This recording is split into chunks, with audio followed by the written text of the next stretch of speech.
All right. Thank you, StreamYard, for your generic rock and roll music. It will not infringe upon copyright laws. And yeah, because I actually got dinged on that by the Instagram gods above, looking down to ensure that we are in adherence in this universe, this digital universe, to the laws and customs of the land. And yeah, when I played for one of my Case of the Mondays, I think it was about a month and a half or so ago, I played a segment of Hens Hall from Macklemore. And sure enough, like next day, they're like, "You've infringed on it." I only played like, I don't know, like a minute and a half of it, but I had to go through and like Instagram tools and edit that out so it could go back into the live stream library. Anyways, that's enough about that. How is everybody tonight? I hope that when you see this, you are doing well.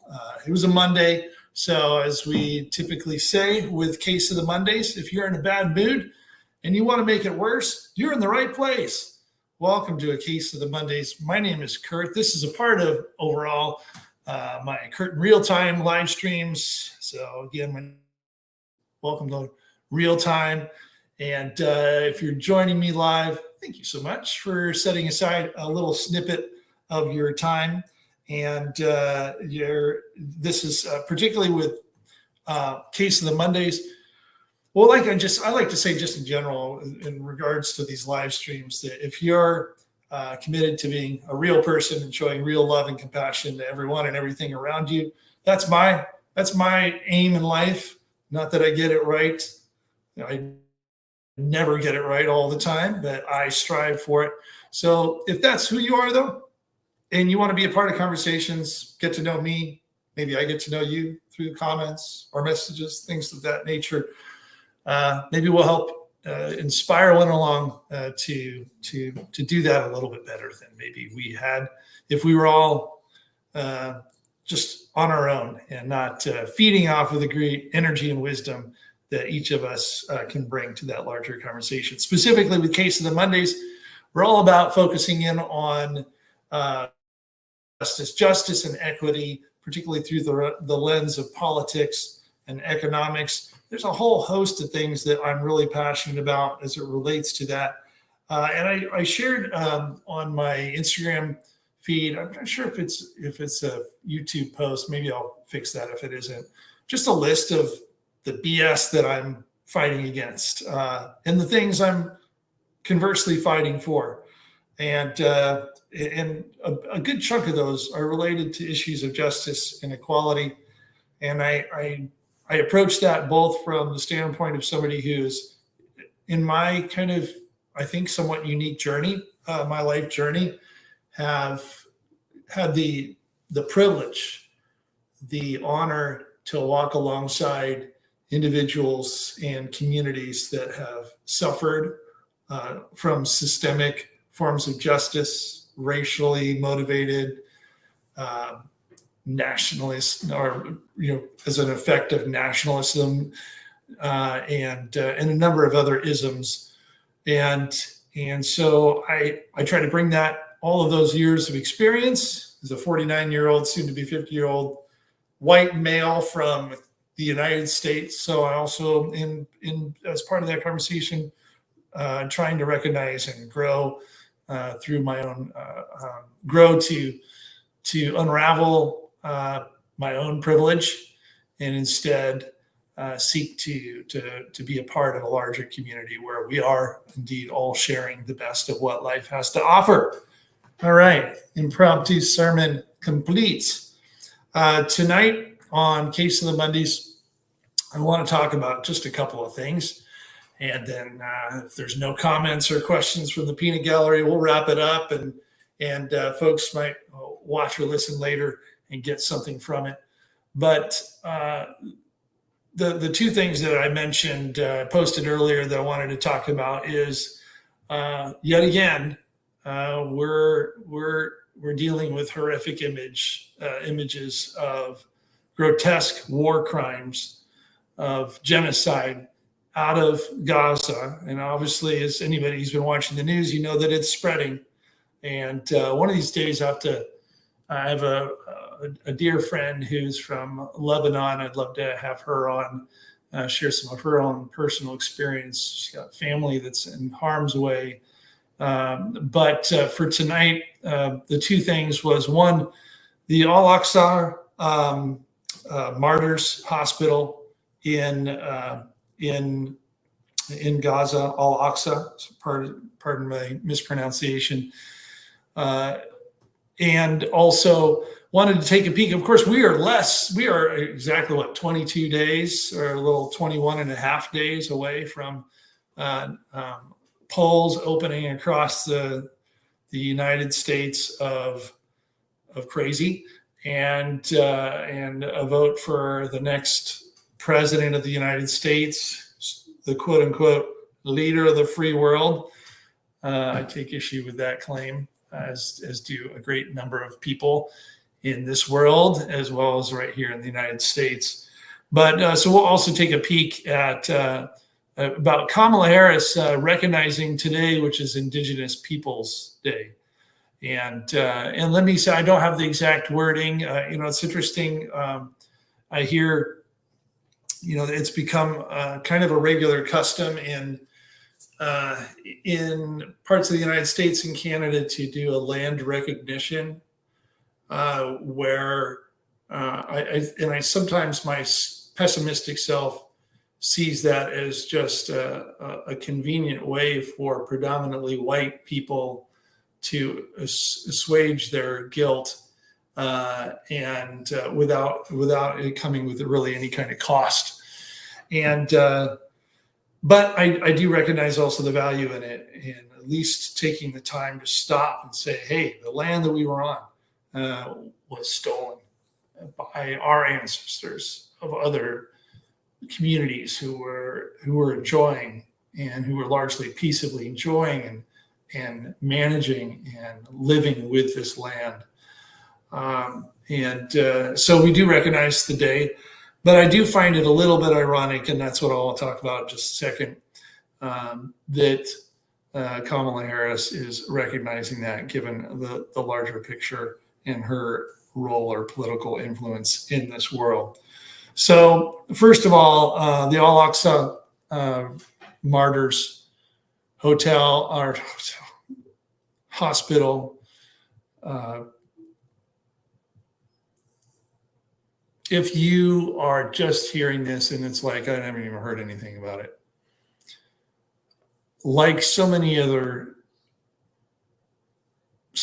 things that have happened in Gaza and now spreading elsewhere, as a result of the apartheid regime of the Israeli government and its military carrying out war crimes really throughout now the Middle East, thanks to the financial and military supply blessing of the United States and a number of other Western countries, though you're starting to see that chip away a little bit at a time. But some really horrific images that came out in the last 24 hours of a bombing. Of course, Israel claimed that Hamas was taking shelter there, which, by the way, as somebody who's a combat military vet, I will tell you right off the bat, that doesn't matter a damn thing when you have hospitals and churches and mosques and other things that, according to the Geneva Convention and the long recognized rules of warfare, even though I just think warfare as a whole, even when people are following rules, is deeply, deeply tragic. But the Israeli military, or occupation force, as many of us refer to them, instead of the Israeli Defense Force, has nothing to do with defense. It's a complete misnomer. Bombed the hospital. It ended up lighting a horrific fire in a place where refugees were seeking shelter, and there's horrific footage of people burning alive, and yet it's like another day. And you turn on the American news, and maybe it's a little blip here and there, but for whatever it's worth, as somebody who is striving to be an ally to brave Palestinians and others who are suffering as a result of this ongoing genocide, I'm not going to stop talking about it. And I will have to say, I do have to say, and I don't, sometimes I don't know if I'm thinking too much or if this is bordering on conspiracy thinking or not, but it's also really discouraging to see so many of my friends just not saying anything about this. And it's, if I post something warm and fuzzy on Instagram or Facebook, oh, it lights up. People love those stories. They like them, comment on them. But if I'm sharing anything just to bring broader awareness about what's happening in Gaza, it's like crickets out there. And, but I do take encouragement from others who are staying very steadfast. I was I love the images that came out of New York. If you didn't realize, I didn't hear about this as well today. A massive group of Jewish protesters. I love highlighting the brave members of the Jewish community who are standing up against the Israeli apartheid regime. And they did a big sit-in, locked themselves to the doors of down at Wall Street at the stock market, closed it down, if I remember hearing right in the news reports. So just kudos to all of you. I saw video footage of each person being hauled away by the NYPD to a loud applause of all their other fellow protesters. Just incredibly brave. And if they're brave, how much more brave are those brave Palestinians, now Lebanese, members of the Lebanese nation and elsewhere, in standing up against this great, horrific injustice of our time, of which, of course, there are many others. But this is what was kind of interesting to me. I want to pivot to this as we think about being only 21-ish days till the 2024 United States presidential election.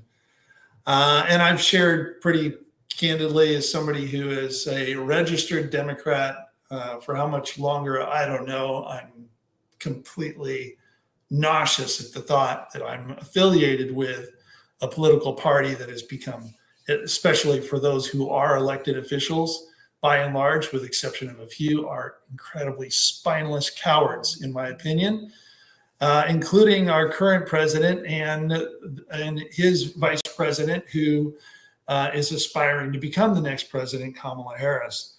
And of course, for Indigenous Peoples Day, there was an opportunity for her to, like all politicians do lots of great photo ops on days like this.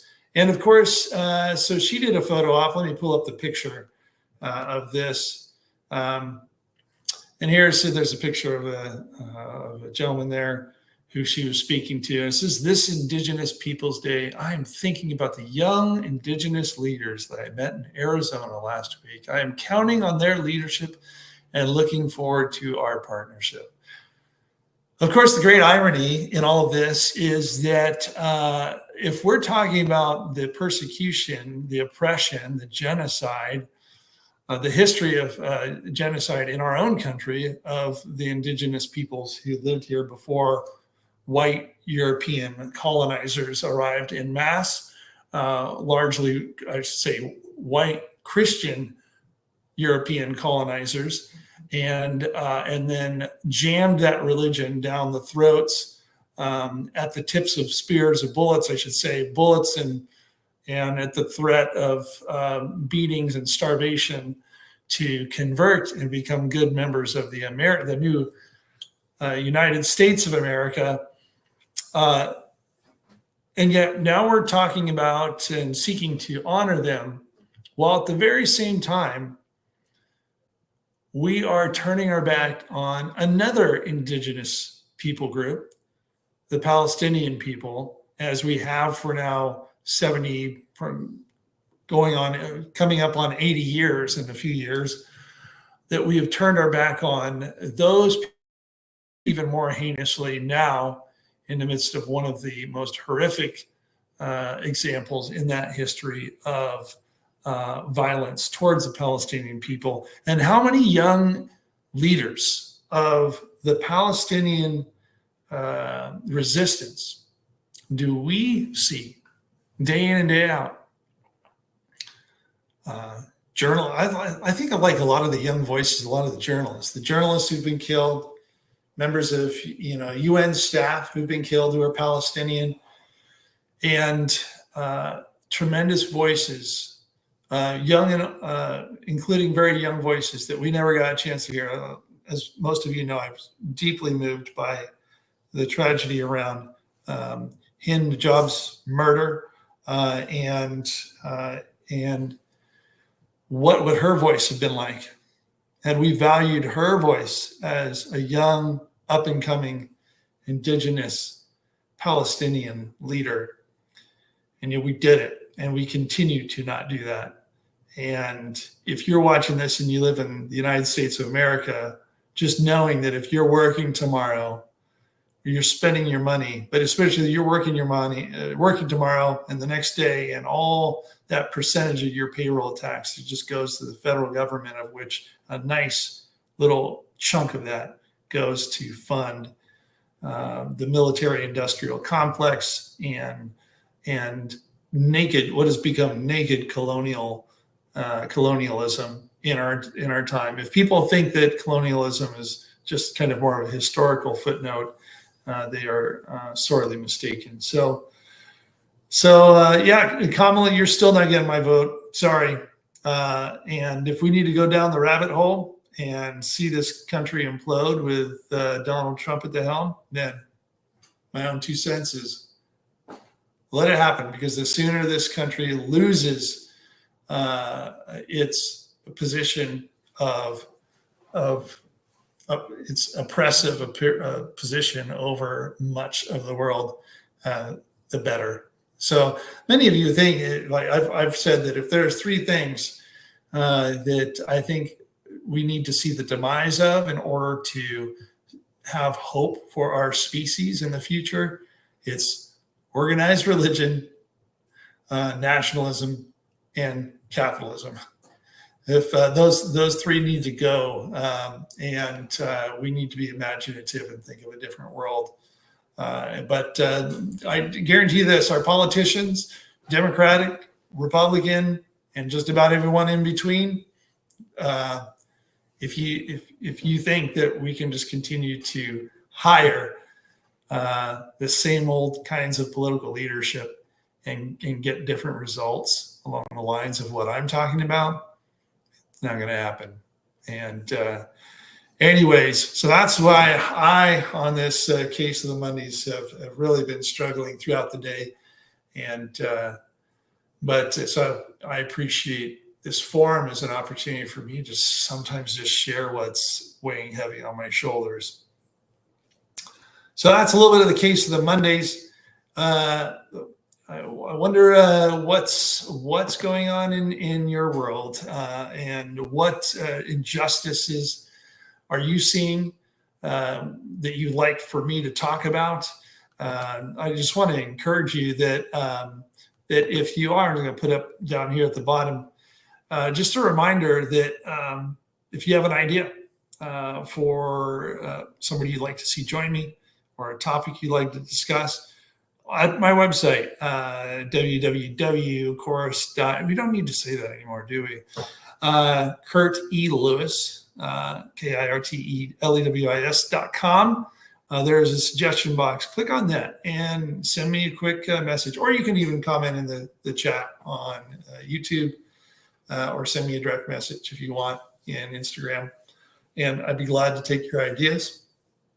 And with that said, Thank you so much to all of you and for spending a little bit of this time recorded or live with me. And let's continue to think about how we can stand in this moment with the people of Palestine and others, but especially the people of Palestine and Gaza and the West Bank. If you haven't contacted your elected official, for those of you here in the United States, you need to do it. I love the undecided group in Michigan. Hold fast, you all. And Kamala Harris in particular needs to know that I don't care what comes out of her mouth. She's not getting my vote. She's not getting our vote until we hear her say, arms embargo now. We're cutting them off. No more. They got enough weapons. Trust me, they've still got enough. So anyways, with that said, I'll let you all go on this evening. Listen, everybody, have a good night's rest and be ready to fight again tomorrow.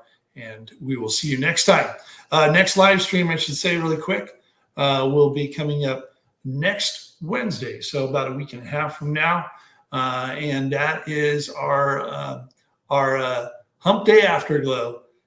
Wednesday evenings. No, so not this upcoming Wednesday, but next week, next Wednesday, we'll have our Hump Day Afterglow, 7 p.m., where we talk about sex and sexuality, as well as kind of some of my. We turn the page and talk about some things that I enjoy in pop culture, as well as some things that are just, let me say, just right material for mocking, of which there's an abundance here. With that said, have a good rest of your evening, and we will see you next time.